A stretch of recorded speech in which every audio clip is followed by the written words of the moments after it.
Fraternais orações. E consta, dignos, que certa feita, Papos, ou Papi, como queiram, ao entrar numa sala, que se sentiu misteriosamente atraído por um porta-retrato. Ao aproximar-se deste, pegou-o em suas mãos e verificou que ali estava representada uma bela e jovem mulher vestida de preto, ao que, seguindo a sua intuição, ele fez a seguinte profecia: esta mulher, embora vá alcançar altos graus de celebridade, terá um fim trágico. Ninguém o podia supor à época, mas tratava-se ali, naquela fotografia, da célebre bailarina Mata Hari, que infelizmente durante a Primeira Guerra Mundial veio a ser acusada de espionagem e condenada. Mas este, dignos, é apenas um dos episódios da vida deste grande mago e místico, deste grande iniciado conhecido como Papos. Consta que ele era altamente habilidoso também na arte de ler as mãos, daí a minha particular proximidade também com a sua energia e figura. Papos, ao chegar nos restaurantes, nos salões europeus, enfim, ao chegar nos seus círculos de amizades, tinha por hábito também fazer, ao observar as mãos das pessoas, profecias de grande assertividade. Consta que este também tinha uma grande habilidade com as cartas, especialmente com o tarô, sobre o qual ele escreveu um livro e falaremos mais adiante. Além, é claro, das suas habilidades com a magia prática, seu conhecimento de teurgia, seu coração amistoso e a sua inteligência altamente afinada para as questões de ocultismo.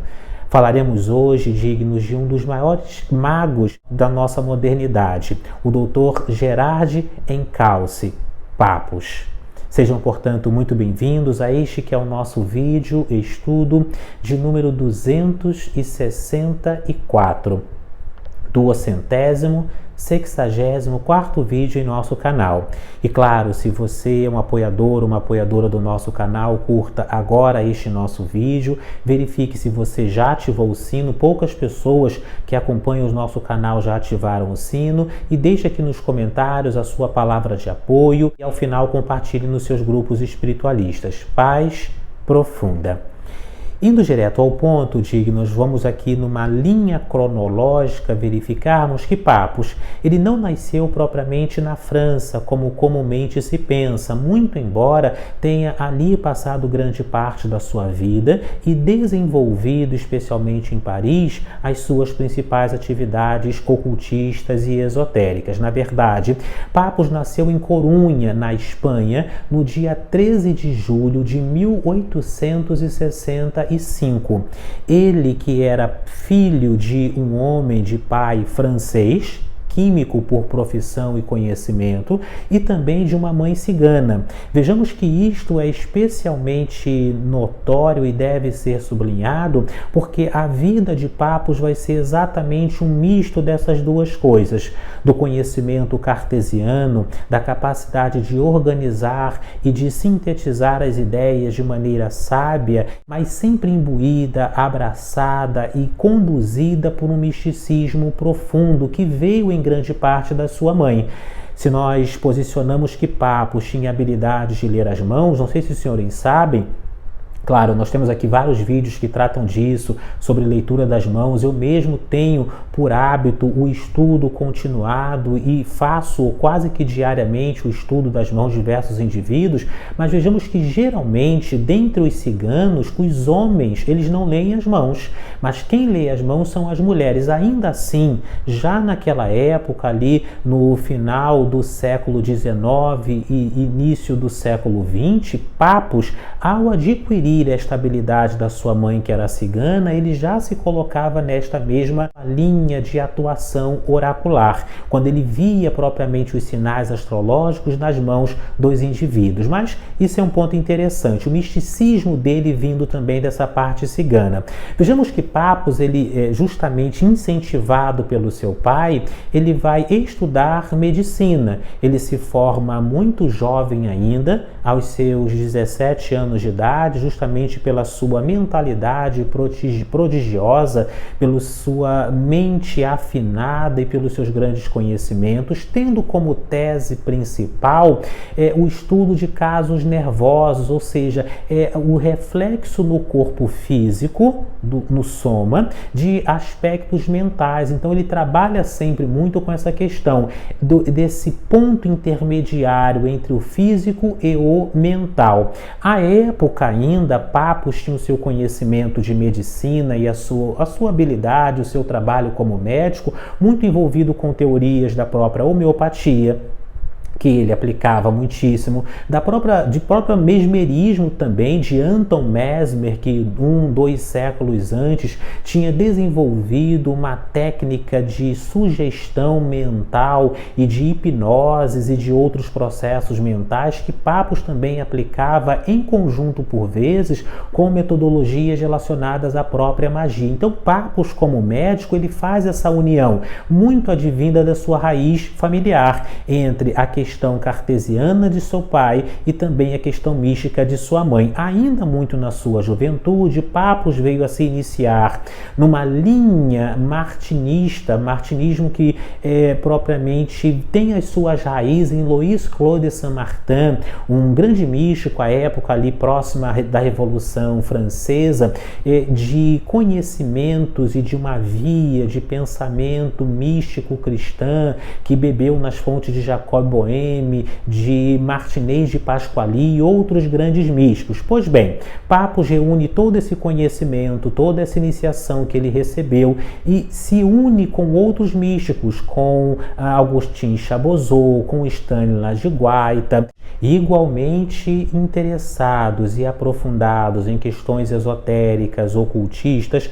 Papus cria um grupo de estudos esotéricos. Este mesmo grupo de estudos esotéricos, num formato mais ou menos universitário, vai dar propriamente movimento a uma universidade esotérica, onde você tinha ali estudos relacionados à cabala, à alquimia, à teurgia, enfim, que por sua vez também foi dar nascimento a uma federação de uma série de organizações, ainda de maneira não tão sistematizada, que veio a ser sistematizado pela FUDOSE, Federação Universal das Ordens e Sociedades Iniciáticas, cujo vídeo vai estar aqui agora, também na caixa de mensagens. Vamos destacar esse vídeo aqui, mas já falamos sobre isso, sobre esta Federação Universal de Ordens Esotéricas. Para você que gosta de história do esoterismo, recomendo este vídeo. Pois bem, a semente disto já estava ali neste grupo de Papus, neste mesmo grupo de Papus, quando ele cria em 1888 a Ordem Martinista,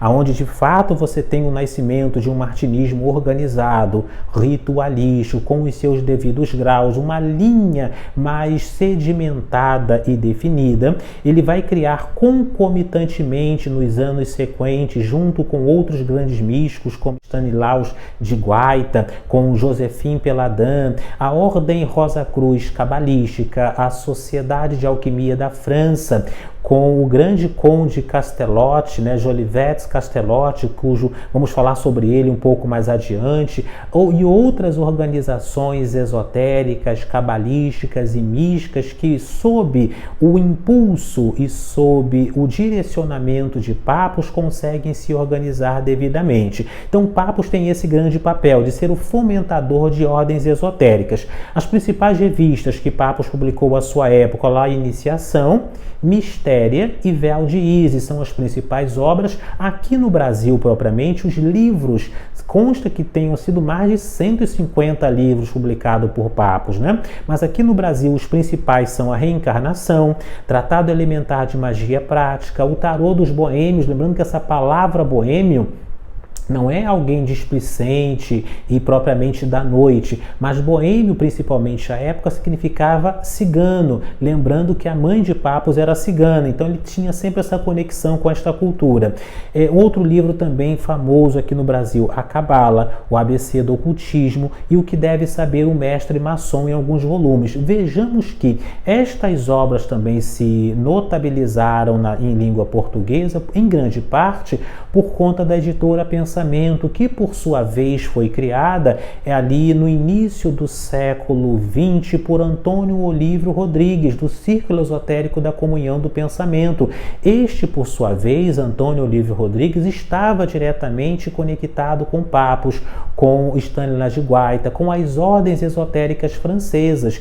Vejamos que Papos ele veio a falecer exatamente no ano de 1916, aos 51 anos de idade, por conta de complicações de uma tuberculose que ele teve acentuada quando servia durante a Primeira Guerra Mundial. Seja como for, dignos, eis uma das personalidades mais poderosas, mais luminosas e que se deve estudar e ressaltar e sublinhar sempre e sempre. Deixa aqui nos comentários, sou um apoiador, uma apoiadora deste canal, assistindo até o final.